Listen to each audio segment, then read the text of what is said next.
This is going to be the Unit 4 test review for 8th grade. Taking a look at number 1. So the graph below shows the dashed line on a coordinate plane. A right triangle is drawn so the side opposite the right angle lies on the dashed line. Which right triangle has a side opposite the right angle with a slope that would lie on the dashed line shown in the graph? This is an extremely fancy way of saying, hey, take a look at these 2 points right here, find the slope, and see which one matches right through here. So first, let's find the slope. We are going to do this with change of y over change of x. Keep in mind, each of these is an xy pair. So that's an x, that's a y. Over here on this side, this is an x, this is a y. I need to see how much they are changing by first. Because what I'm going to do is I'm going to do my change of y over my change of x. When I do this from here to here, my y's have gone down by 4. So they went down by 4. And for my x's, from 5 to 10, it went up by 5. So I'm looking for a slope of negative 4/5, and I'm going to do that exact same thing with all my answers and see which one lines up. So again, I'm going to go through and I'm going to mark all my x's and my y's real quick. Now that I have all of these, I'm going to go through and I'm going to check the change of y over change of x on every single one of these. So my pattern is going to look like change of y. I know I swapped colors from the top one, but it doesn't really matter. And my change of x. So again, if you're copying along, I expect you guys to write this stuff down too. So on this first one, I'm going to just do my fraction. From negative 10 to negative 14, we went down by 4. From 15 to 20, we went up by 5. Honestly, that already matches, so that's probably it. But I still want to go through and I want to check these other ones. So from 7 to negative 6, we've changed by, what is that going to be? 13, yep, went down by 13. And from 0 to 10, we changed by 10. So that one's out. There's no way it's going to be that one. Over here on this one, from 5 to negative 14, we changed by negative 19. And from negative 4 to 20, we changed by 24. So that one's also way the heck out. And then on this one, from negative 6 to 5, we went up by 11. And from 10 to negative 4, we went down 14. So again, that one is out. Our answer is A on this one. Take a look at number 2. It says the graph shows the price of taking a group of students to a basketball game. Triangle ABD and triangle BCE are similar right triangles that have been drawn on the graph. Based on this information, which of the following is not true? I'm going to be really honest with you guys. I freaking hate these not true kind of questions, which means that there are going to be, well, fortunately there's only F, G, and H on here. We got to find the 2 that are true, and then there's going to be one that's not true. So let's start with that first part. F says the slope of AB, so this part right here, oops, except my highlighter's not highlighting for some reason. The slope of AB of triangle ABD is the same as the slope as BC of BCE. Well, they're on the same dang line, so yes, that's a very true statement. Unfortunately, that's not what we are looking for. We are looking to seek out the not truth. Whatever. Alright, the slope of AB of ABD, so again, there's that, is less than the slope of BC of BCE. Well, they're on the same line, so that doesn't make any sense. That is not a true statement. That looks pretty dang good, but let's double check that last one just in case. H, a right triangle with the longest side AC has the same slope of as AB of ABD. So pretty much what they're saying is, if I had a triangle that's side was that, well, that long slope right here would match the slope of this part right here. That's all the same slope. So that's another true statement. So H is out. Our answer choice is going to be G on that. Number 3. The table lists several points that form a line on a coordinate plane. Based on the information in this table, what are the y-intercept and slope of the line described by these points?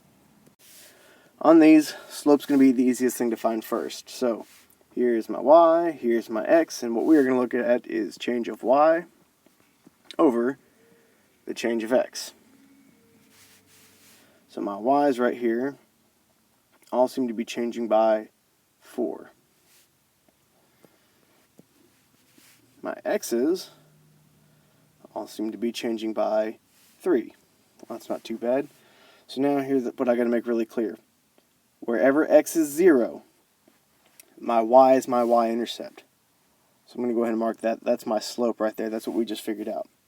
What I need to know is I need to know when x is 0. Well, if I back up by another 3 right here, I would get to 0.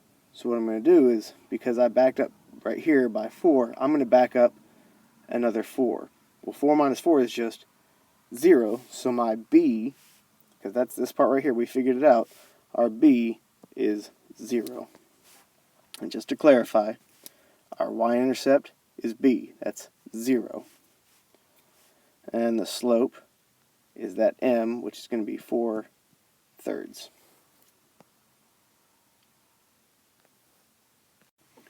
On to number 4. The table shows the total cost of a surface call from Apex Plumbing for a given number of hours of service. Determine the slope from the table of data. Okay, same thing. And if you're not sick of hearing it, you're probably not listening. We're going to look at the change of y over the change of x. And we always want to know cost per hour. So that makes this one our y, and that makes this one our x. So I'm going to look at how much these are changing by each time. We'll go 75, 85, 95, 105. Well, these are each going to be changing by 10. So my change of my y is 10. Now I look at my change of my x. Well, each of these is just changing by 1. So this guy is going to be charging $10 per hour. On to the next one. Number 5. It says the graph of a line is shown below. Based on the graph, what are the rate of change and the y-intercept of this line? Pretty much trying to come up with the equation for it, but let's start with the easy stuff. The y-intercept is wherever we cross on the y-axis, which is going to make it that point right there.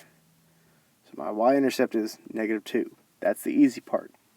Finding another line or another dot sometimes can be kind of complicated, but there are my 2 dots that we're going to use. So I'll look at my change of y and my change of x, my rise and my run.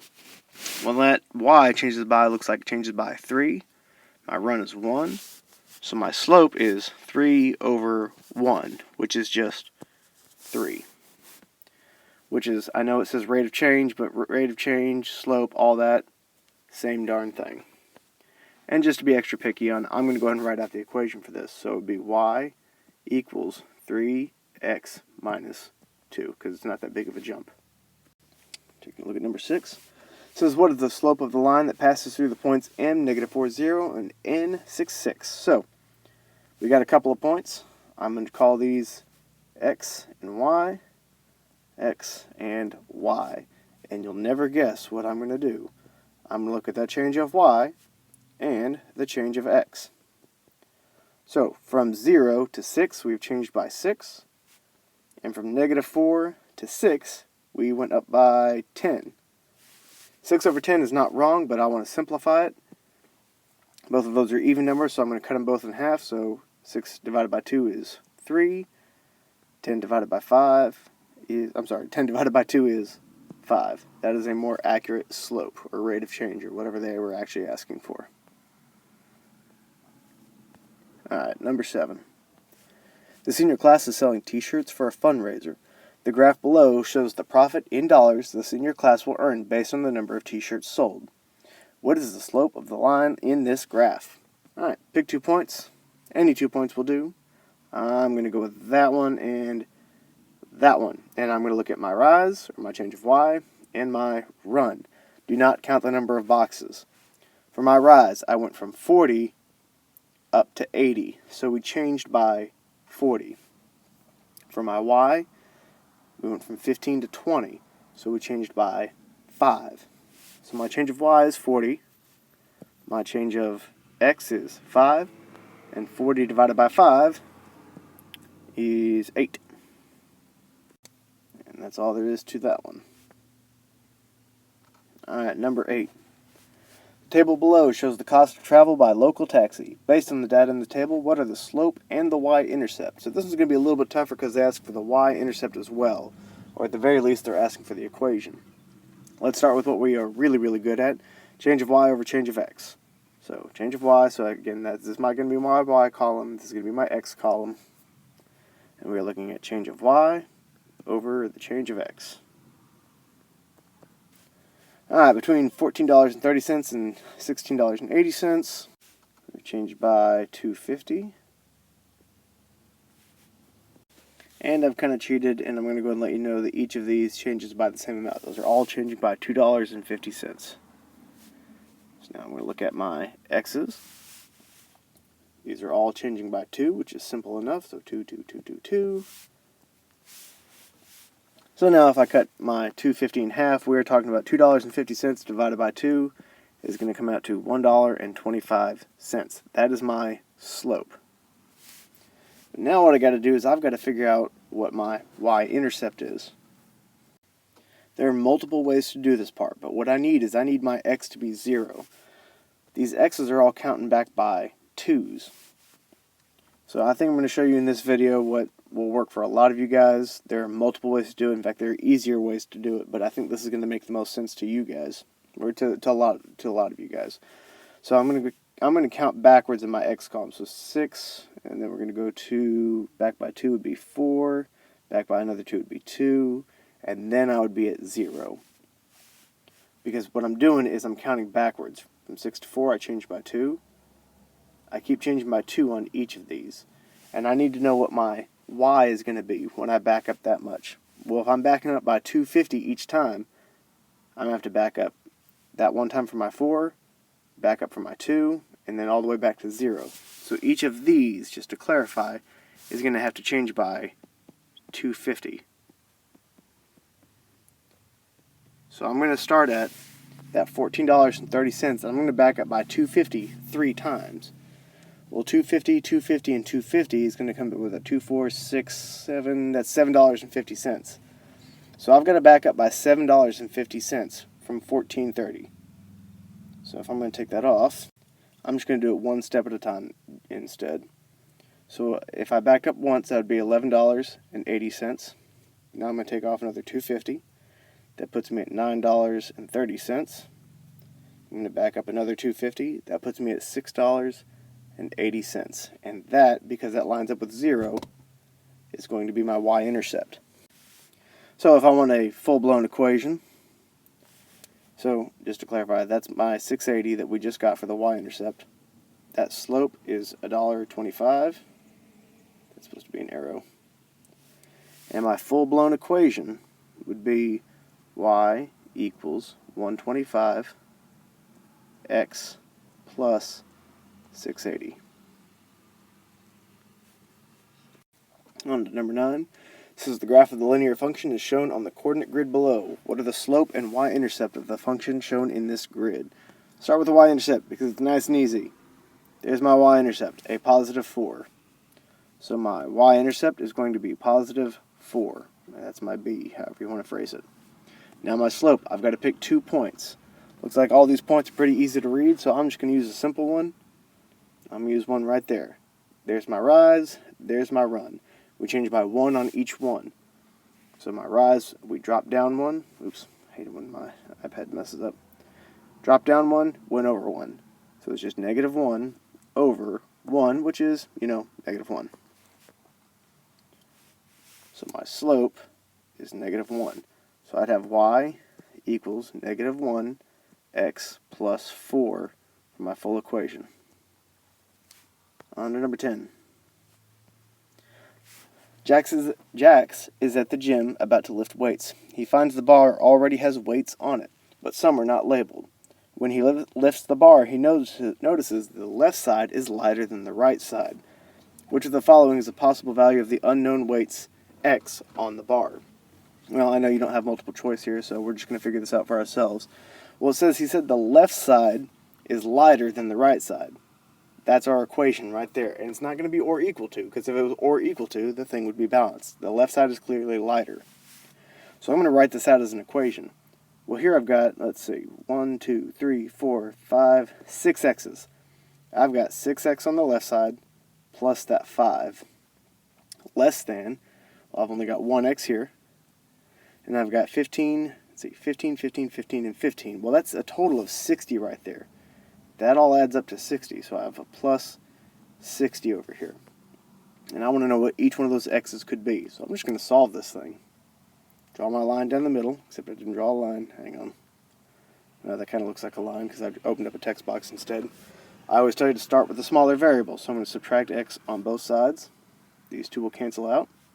I'm left with 5x plus 5 less than 60. So now I need to get rid of that 5, so I'm going to subtract 5 on both sides, minus 5, minus 5. These two cancel, and I'm left with 5x less than, well, 60 minus 5 is going to be 55.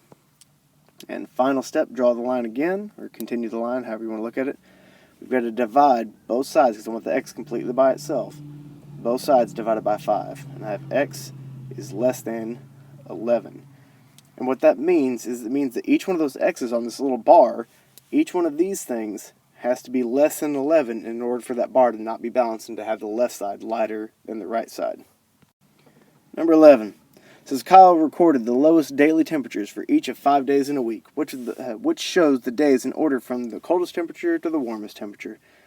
Well, guys, this is just, so we're going least to greatest. That's exactly what that means right there. Coldest to warmest. So we're just going to list these off. I know that my negatives need to come first, and I need the largest negative. I need the most negative number. So Friday is going to be that first day, because that is the largest negative number. Next largest number is going to be Thursday, and I'm going to label that TH, because it's a negative 1.5. Done with that one. Well, Tuesday is the only other number left over that's negative. And we are still counting up from there. So then the smallest number listed there is Monday. Done with Monday, and the only day left is Wednesday. Next, number 12. The visual representation describes a relationship between the sets and subsets of numbers. What number set represents section A, B, and C in the Venn diagram? Well, I'm just going to go through and label these things. Well, section A is pretty much everything, so that's going to be real numbers, because this is the real number system. Section B, well, let's take a look at this. So we've got section C is going to be integers, because we have a negative number there. Well, after the negative numbers with no parts, then we start talking about rational numbers. Pardon that really terrible handwriting. And then section D, well, if it's got pi, it's got to be irrational, because some people are kind of irrational about pi. Bad joke. Clearly I'm having trouble spelling irrational. Alright guys, if you have any other questions, come bug me about it. I need to help you out in tutorials.